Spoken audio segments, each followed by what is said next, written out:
இலங்கை மக்கள் காங்கிரஸ் கட்சியின் அம்பாறை மாவட்டத்திற்கான செயற்குழு கூட்டம் அக்கரைப்பற்று அமைப்பாளர் SM சஃபீஷின் ஏற்பாட்டில் கடந்த 15ஆம் தேதி அக்கரைப்பற்றில் நடைபெற்றது.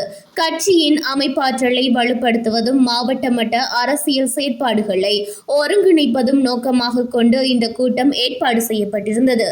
இக்கூட்டத்தில் கட்சியின் தலைவரும் பாராளுமன்ற உறுப்பினருமான ரிஷாத் பதியுதீன், தேசிய அமைப்பாளரும் பாராளுமன்ற உறுப்பினருமான MA அஷ்ரப் தாஹிர், உயர்பீட உறுப்பினர்கள், அம்பாறை மாவட்ட செயற்குழு உறுப்பினர்கள், உள்ளூராட்சி மன்ற உறுப்பினர்கள் மற்றும் கட்சியின் முக்கியஸ்தர்கள் உள்ளிட்ட பலர் கலந்து கொண்டனர். மாவட்டத்தில் கட்சியின் எதிர்கால திட்டங்கள், அமைப்பு விரிவாக்கம், இளைஞர் மற்றும் மகளிர் பிரிவு செயல்பாடுகள், அடுத்த கட்ட அரசியல் நடவடிக்கைகள் உள்ளிட்ட பல்வேறு விடயங்கள் தொடர்பாக விரிவான கலந்துரையாடல் இடம்பெற்றது.